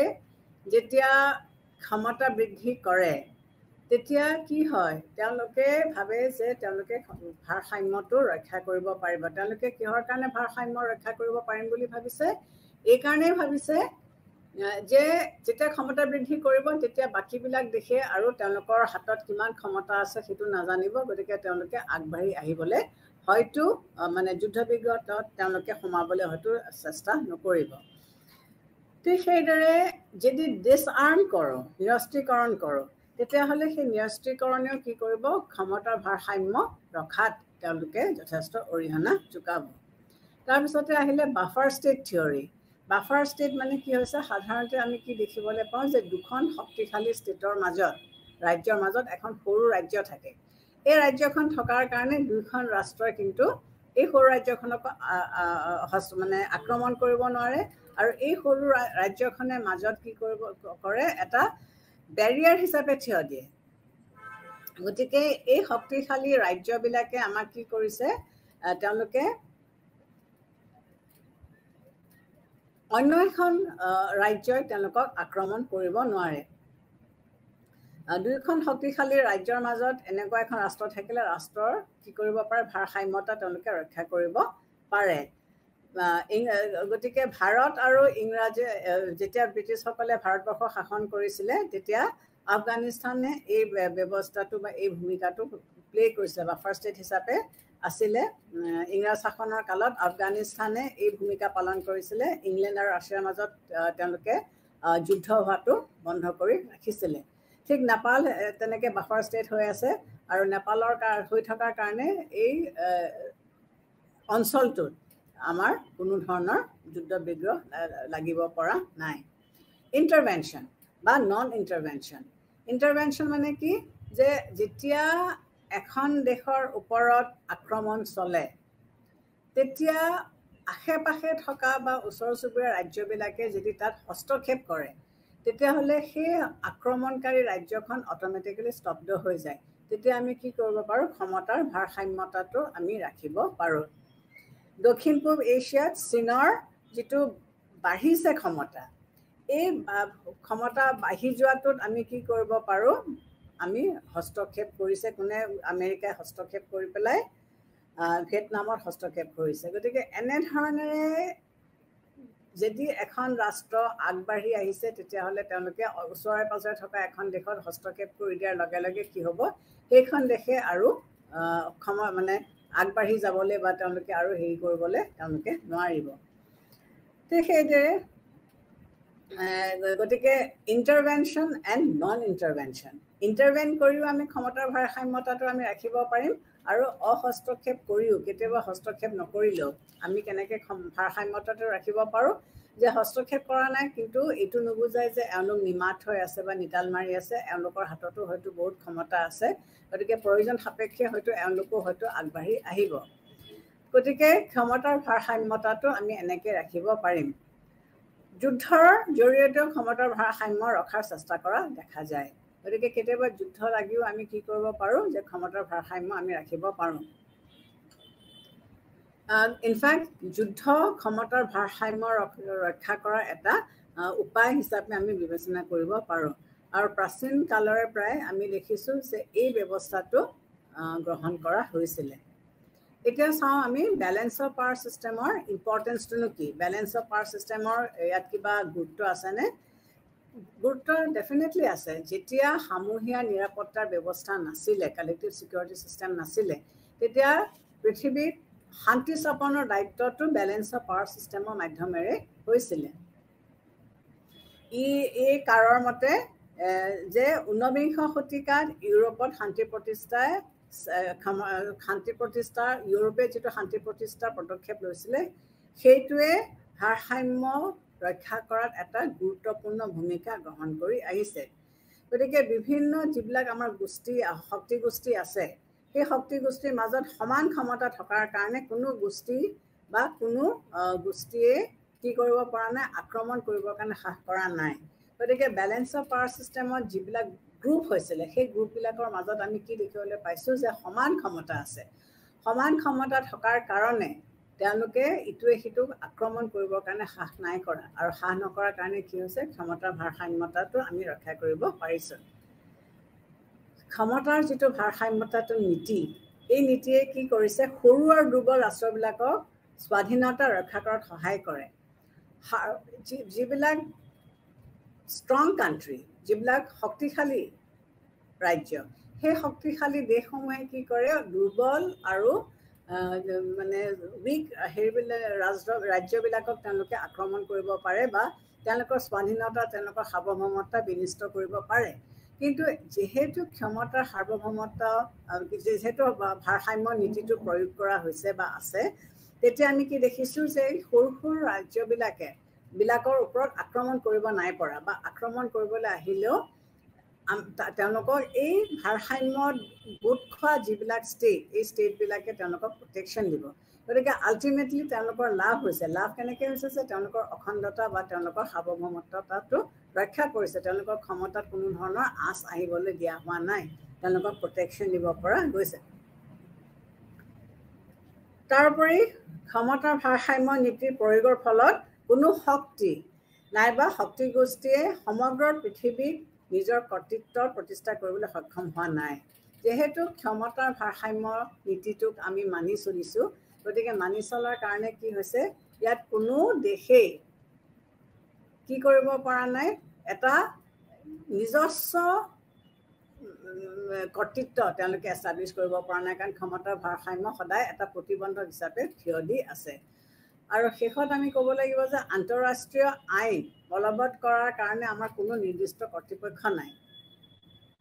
গতিকে বেলেঞ্চ অফ পাৱাৰ ছিষ্টেমৰ মাধ্যমেৰে যিবিলাক আন্তঃৰাষ্ট্ৰীয় নীতি আছে সেই নীতিবিলাকক আমি বলবৎ কৰি পেলাই এই নীতিবিলাকৰ মাধ্যমেৰে আমি পৃথিৱীত শান্তি স্থাপন কৰিবৰ কাৰণে চেষ্টা কৰিছোঁ গতিকে বেলেঞ্চ অফ পাৱাৰ ছিষ্টেমৰ ক্ষেত্ৰত আমি কি কৰিবলৈ পাওঁ বা ক'ব পাৰোঁ যে এইবিলাকে আমাৰ ইয়াত কি কৰিছে শান্তি স্থাপনত তেওঁলোকে যথেষ্ট অৰিহণা যোগাইছে ঠিক সেইদৰে আমাৰ আৰু এটা কনচেপ্ট আছে যে মেৰিট যেনেকৈ আছে তেনেকৈ ইয়াৰ কিছুমান ডিমেৰিটছো আছে আৰু এটা কথা হৈছে কি যে বেলেঞ্চ অফ পাৱাৰ ছিষ্টেমৰ ৰেলিভেঞ্চ আছে নে নাই ইয়াৰ মাহাত্য কিবা প্ৰাসংগিকতা আজি বৰ্তমান যুগত আছে নে নাই এতিয়া এটা কথা আমি চাব লাগিব যে আজি বৰ্তমান আমাৰ দুটা বৃহৎ শক্তি গোষ্ঠীয়ে সদায় ক্ষমতা ভাৰসাম্য মানে কি কৰিছে ধাৰণাটোক জটিল কৰি তুলিছে আমাৰ যিটো ক্ষমতা ভাৰসাম্য কনচেপ্ট এইটো দুটা গোষ্ঠী গ্ৰুপে ইয়াক একেবাৰে জটিল কৰি তুলিছে আগতে ইংলেণ্ডে গোটেই ইউৰোপৰ ক্ষমতাৰ ভাৰসাম্যৰ মানে ভূমিকাটো পালন কৰিছিলে গোটেই ইউৰোপৰ কাৰণে তেওঁলোকে কি কৰিব তেওঁলোকে বেলেঞ্চ অফ পাৱাৰ ছিষ্টেমৰ মাধ্যমেৰে তেওঁলোকে গোটেই ইউৰোপতে ইংলেণ্ডে ক্ষমতা মানে শান্তি বিৰাজ কৰি ৰাখিব কিন্তু যেতিয়া ছেকেণ্ড ৱৰ্ল্ড ৱাৰ হ'ল তেতিয়া ছেকেণ্ড ৱৰ্ল্ড ৱাৰ হোৱাৰ পিছত কি হ'ল দ্বিতীয় শ্ৰেণীৰ শক্তি পৰিণত হোৱাৰ ফলত ইংলেণ্ডৰ ভাৰসাম্যৰ ভূমিকা কমি আহিলে গতিকে ছেকেণ্ড ৱৰ্ল্ড ৱাৰৰ পিছত বেলেগ কিছুমান কাণ্ট্ৰি আকৌ বেছি শক্তিশালী হৈ উঠিল আৰু যাৰ ফলত ইংলেণ্ডৰ যিটো আগৰ ভূমিকা আছিলে সেই ভূমিকাটো ক্ৰমান্বয়ে নাইকিয়া হৈ গ'ল বা নাইকিয়া হৈ গ'ল গতিকে আমেৰিকা যুক্তৰাষ্ট্ৰ আৰু ৰাছিয়া ছেকেণ্ড ৱৰ্ল্ড ৱাৰৰ পিছত এই দুখন ৰাজ্য এই দুখন কাণ্ট্ৰি বেছিকৈ মানে তেওঁলোক বেছি শক্তিশালী হৈ উঠিল আৰু তেওঁলোকে কি কৰিলে তেওঁলোকৰ মাজত এটা শীতল যুদ্ধৰ সৃষ্টি হ'ল গতিকে ইংলেণ্ডে যিটো ভূমিকা পালন কৰি আছিলে সেই ভূমিকাটো লাহে লাহে হ্ৰাস পাবলৈ ধৰিলে হ্ৰাস এইকাৰণে পালে যে আমেৰিকা আৰু ৰাছিয়া শক্তিশালী হৈ উঠিল তেওঁলোকে এটা দুটা পাৱাৰ ব্লক হিচাপে নিজকে চিনাকি দিব পাৰিলে কিন্তু তেওঁলোকৰ মাজত শীতল যুদ্ধ চলি থাকিল গতিকে এই শীতল যুদ্ধ চলি থকাৰ কাৰণে ইংলেণ্ডৰ যিটো ভূমিকা আছিলে সেই ভূমিকাটো লাহে লাহে হ্ৰাস পাবলৈ ধৰিলে অৰ্থাৎ আমি ক'ব পাৰোঁ যে বেলেঞ্চ অফ পাৱাৰ ছিষ্টেমৰ যিটো ভূমিকা এইবিলাক কাৰণতে লাহে লাহে কমি আহিবলৈ ধৰিছে দুটা শক্তি গোষ্ঠীৰ সৃষ্টি হোৱাৰ ফলত তৃতীয় আৰু আন শক্তি গোষ্ঠী নথকাৰ ফলত দুটা নতুন গ্ৰুপ সৃষ্টি হ'ল আৰু এটা থাৰ্ড গ্ৰুপ নথকাৰ ফলত ভাৰসাম্য ৰক্ষা কৰা ভূমিকা পালন কৰা ৰাষ্ট্ৰ নাইকিয়া হ'ল গতিকে দুখন ৰাষ্ট্ৰ ওলাই আহিল, কিন্তু তৃতীয় এখনটো নাহিল। আগৰ যিখন ইংলেণ্ড আছিলে সেইখনৰ ক্ষমতা লাহে লাহে হ্ৰাস পাবলৈ ধৰিলে, তাৰ ফলত কি হ'ল, তেওঁলোকৰ গুৰুত্ব কমি আহিবলৈ ধৰিলে। তাৰ উপৰি এতিয়া এইজটো হৈছে নিউক্লিয়াৰ এইজ। গতিকে এই নিউক্লিয়াৰ এইজত কি হৈছে, নতুন নতুন ধৰণৰ অস্ত্ৰোপচাৰ আৱিষ্কাৰ হৈছে আৰু যুদ্ধ পদ্ধতিবিলাক সম্পূৰ্ণৰূপে বেলেগ হৈ গ'ল। আগৰ যিবিলাক যুদ্ধ পদ্ধতি আছিলে সেইবিলাক আৰু এতিয়া একেবাৰে ব্যৱহাৰ কৰা নাযায়। গতিকে এতিয়া এই নিউক্লিয়াৰ ৱেপেন্সৰ এইজত আগৰ যিবিলাক ব্যৱস্থা আছিলে ক্ষমতাৰ ভাৰসাম্য ৰক্ষা কৰাত, সেইবিলাক এতিয়া সম্পূৰ্ণভাৱে সফল হৈ নাই উঠা। গতিকে এতিয়া এই দায়িত্বটো কোনে ল'লে? ৰাষ্ট্ৰসংঘই ল'লে। ইউনাইটেড নেশ্যনছ অৰ্গেনাইজেশ্যনে এই দায়িত্বটো ল'লে। কিন্তু ইয়াতো আমি কিছুমান বস্তু লক্ষ্য কৰিছোঁ যে ৰাষ্ট্ৰসংঘইও তেওঁলোকৰ কাৰ্যকলাপ আগবঢ়াই নিয়াত তেওঁলোকে কিছুমান সীমাবদ্ধতাৰ মাজতহে তেওঁলোকে কৰিবলগীয়া হৈছে, বা তেওঁলোকে কৰোঁ বুলি ক'লেও তেওঁলোকে কৰিব পৰা নাই। তাৰোপৰি পৃথিৱীত কিছুমান নতুন নতুন কনচেপ্ট আহি পৰিছে, যেনেকৈ জাতীয়তাবাদ, গণতন্ত্ৰ। এই আদৰ্শবোৰে কি কৰিছে, ভাৰসাম্যৰ ক্ষমতাটোত কিছুমান সীমাবদ্ধতা আনি দিছে। জাতীয়তাবাদী আদৰ্শই কি কৰিছে, ৰাষ্ট্ৰৰ সীমান্তৰ পৰিৱৰ্তনৰ সমৰ্থন নকৰে। তেওঁলোকে কিছুমান জাতীয়তাবাদে কিছুমান পৰিৱৰ্তন সম্পূৰ্ণৰূপে আনি দিছে। গণতন্ত্ৰ, ডেমক্ৰেচি, গোটেই কনচেপ্ট বা ভাৱধাৰাবিলাককে বদলাই দিছে। গতিকে এই নীতিবিলাক এতিয়া যিহেতু বেছিকৈ চলিছে বা বেছিকৈ মানুহে মানিছে, গতিকে এতিয়া কি হৈছে, এই ভাৰসাম্যৰ যিটো ভাৱধাৰা আছিলে সেইটো লাহে লাহে হ্ৰাস পাবলৈ ধৰিছে। বৰ্তমান যুগত আমি কি দেখিছোঁ যে কিছুমান ৰাষ্ট্ৰ অতি শক্তিশালী আৰু কিছুমান ৰাষ্ট্ৰ অতি দুৰ্বল। গোটেই ৰাষ্ট্ৰবিলাকৰ ক্ষমতা একে নহয়। একে নহয় কাৰণে কি হৈছে, এই ভাৰসাম্য ৰক্ষা কৰাটো সম্ভৱপৰ হৈ উঠা নাই। গতিকে ভাৰসাম্যটো কেতিয়া ৰক্ষা হ'ব? যেতিয়া প্ৰত্যেকখন ৰাজ্যৰ স্থিতি অৱস্থা একে হয়। গতিকে স্থিতি অৱস্থা একে নোহোৱাৰ কাৰণে তেওঁলোকে একো কৰিব পৰা নাই। গতিকে নতুন পৰিৱেশৰ সৃষ্টি হৈছে, গতিকে নতুন ভাৱধাৰাৰ সৃষ্টি হৈছে, নতুন আইডিঅলজিৰ সৃষ্টি হৈছে। আৰু এই গণতন্ত্ৰ প্ৰচাৰ হোৱাৰ লগে লগে, শিক্ষা মাধ্যম প্ৰচাৰ হোৱাৰ লগে লগে, জনমতৰ ওপৰত গুৰুত্ব দিয়াৰ লগে লগে গোটেই বস্তুবিলাকে এটা বেলেগ ধৰণৰ ৰূপ বা বেলেগ ধৰণৰ দিশ তেওঁলোকে লৈছে। গতিকে যাৰ ফলত আমি কি কৰিব পৰা নাই, আমি ক্ষমতা ভাৰসাম্যৰ যিটো ৰেলিভেঞ্চি বা যিটো ইম্পৰ্টেঞ্চ, এতিয়া আমি ক্ৰমান্বয়ে কি দেখিছোঁ যে সি হ্ৰাস পাবলৈ ধৰিছে। বেলেঞ্চ অফ পাৱাৰ ছিষ্টেমৰ লগতে আমি আগতে অথনি মই কৈছিলোঁ যে আমাৰ আৰু এটা নতুন কনচেপ্ট, যিটোৱে পৃথিৱীৰ ক্ষমতাৰ ভাৰসাম্যতা বা শান্তি স্থাপন কৰাত প্ৰচেষ্টাত অৰিহণা যোগাইছে, সেইটো হৈছে কি সমূহীয়া নিৰাপত্তা বা কালেক্টিভ ছিকিউৰিটি। এখন দেশেনো কি বচাব বিচাৰে? এখন দেশৰ মৌলিক 3টা বস্তু আছে যিটো তেওঁলোকে এট এনি কষ্ট প্ৰটেকশ্যন দিব বিচাৰে। এটা হৈছে নিজৰ স্বাধীনতাটো, এটা হৈছে নিজৰ সাৰ্বভৌমতাটো, এটা হৈছে ৰাজ্যিক অখণ্ডতাটো। এইকেইটা বস্তুৱে হৈছে এখন ৰাজ্যৰ মূল ভেটি। এই মূল ভেটিকেইটাত হৈছে কি যে মোৰ যদি সাৰ্বভৌমত্ব নাথাকে, আমি ভাৰতবৰ্ষৰ উদাহৰণকে কওঁ, ভাৰতবৰ্ষ আগতে ব্ৰিটিছৰ অধীনত আছিলে। ব্ৰিটিছৰ অধীনত থকাৰ কাৰণে ভাৰতবৰ্ষৰ নিজস্বতা একো নাছিলে। ভাৰতবৰ্ষৰ কোনো আভ্যন্তৰীণ আইন বা বাহ্যিক আইন ভাৰতে ৰচনা কৰিব নোৱাৰে। ব্ৰিটিছ চৰকাৰে যেনেকৈ দিয়ে তেনেকেই কৰিব লাগিব, বা ব্ৰিটিছ চৰকাৰে যিখিনি কথা কয় সেইখিনি শুনিব লাগিব। গতিকে তেতিয়া কি হ'ব, এখন ৰাজ্যৰ নিজস্বতা নাথাকে। কিন্তু যেতিয়া স্বাধীন হ'ল, নিজৰ ৰাজ্য স্থাপন কৰিলে, নিজৰ চৰকাৰ স্থাপন কৰিলে, তেতিয়া ৰাজ্যবিলাকে কি দেখিলে যে তেওঁলোকে যদি পৃথিৱীত নিজকে প্ৰতিষ্ঠা কৰি জীয়াই থাকিবলৈ হয়, তেতিয়াহ'লে তেওঁলোকৰ সাৰ্বভৌমত্বটোৰ ওপৰত তেওঁলোকে বিশেষ গুৰুত্ব দিব লাগিব, বা তেওঁলোকৰ যিটো স্বাধীনতা তেওঁলোকে লাভ কৰিছিলে, সেই স্বাধীনতাৰ ওপৰত যাতে কোনেও হস্তক্ষেপ কৰিব নোৱাৰে, সেইটোৰ ওপৰতো তেওঁলোকে গুৰুত্ব দিব লাগিব। আৰু তেওঁলোকে কি কৰিছিলে যে তেওঁলোকৰ ৰাজ্যিক অখণ্ডতা, যে ৰাজ্যখন যদি ভাগ হৈ যায়, পলেণ্ডক যেনেকৈ আমি আগতে পাইছোঁ যে কেইবাবাৰো 3বাৰ পলেণ্ডক ভাগ কৰা হৈছিলে, অষ্ট্ৰিয়া, প্ৰাছিয়া আৰু ৰাছিয়াৰ মাজত ভাগ কৰি দিয়া হৈছিলে। গতিকে ভাৰতবৰ্ষক যদি আমি ভাগ কৰি পেলাওঁ, খণ্ড বিখণ্ড কৰি পেলাওঁ, তেতিয়াহ'লে ভাৰতবৰ্ষৰ অস্তিত্বনো ক'ত থাকিব? গতিকে নাথাকিব। এই বস্তুকেইটা বজাই ৰাখিবৰ কাৰণে কি কৰে প্ৰত্যেকখন দেশেই তেওঁলোকে চেষ্টা চলায় আৰু এই চেষ্টা চলাবলৈ যাওঁতে তেওঁলোকে কি কৰে কাৰোবাৰ লগত তেওঁলোকে গ্ৰুপ হয় তেওঁলোকে এটা কালেক্টিভ চিষ্টেমত যেতিয়া দেখিছে যে প্ৰত্যেকখন ৰাষ্ট্ৰই নিজৰ ববীয়াকে বা অকলশৰীয়াকে তেওঁলোকৰ সাৰ্বভৌমত্ব বা তেওঁলোকৰ অখণ্ডতাটো বা তেওঁলোকৰ স্বাধীনতাটো তেওঁলোকে বজাই ৰাখিব পৰা নাই তেতিয়া তেওঁলোকে কি কৰে তেওঁলোকে একগোট হয়